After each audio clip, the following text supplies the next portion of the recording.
নুপুরের দাম 1000 টাকা হলেও তার স্থান পায়ে, টিপের দাম 1 টাকা হলেও তার স্থান কপালে। ইতিহাস সাক্ষী লবণে কখনো পোকা ধরেনি, কিন্তু মিষ্টিতে প্রতিদিনই ধরে। মানুষ সোজা পথে চলতে চায় না, বাঁকা পথে আগ্রহ বেশি।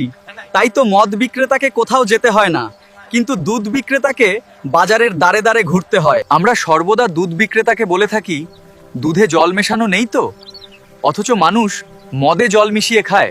আজ অব্দি মানুষকে এতটুকুই চিনলাম, জানোয়ার বললে খেপে যায়, অথচ বাঘের বাচ্চা বললে খুশি হয়।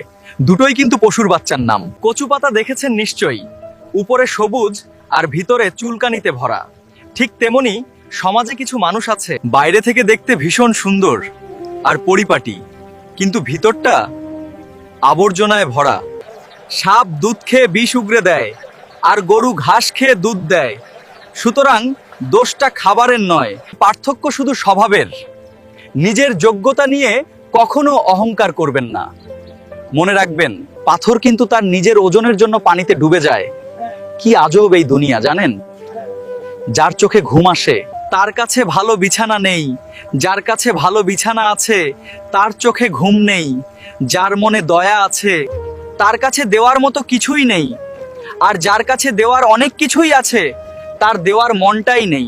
যে সম্পর্কের কদর করে তার সাথে কেউ সম্পর্ক করতে চায় না, আর যে সম্পর্কের কদর করে না তার সাথে সবাই সম্পর্ক রাখতে চায়।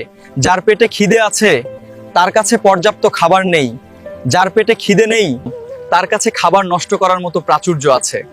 একটা কথা সব সময় মনে রাখবেন, ধনী আপনি চাইলেই হতে পারবেন, কারণ আজকালকার দুনিয়ায় টাকা পয়সা কামানো বিশাল কোনো ব্যাপার না। কিন্তু চাইলেই ভদ্রলোক হওয়া যায় না, কারণ ভদ্রতা পারিবারিক শিক্ষা থেকে আসে, সেটা সবার নাও থাকতে পারে। তাই পারলে ভদ্রলোক হওয়ার চেষ্টাটা সবার আগে করবেন।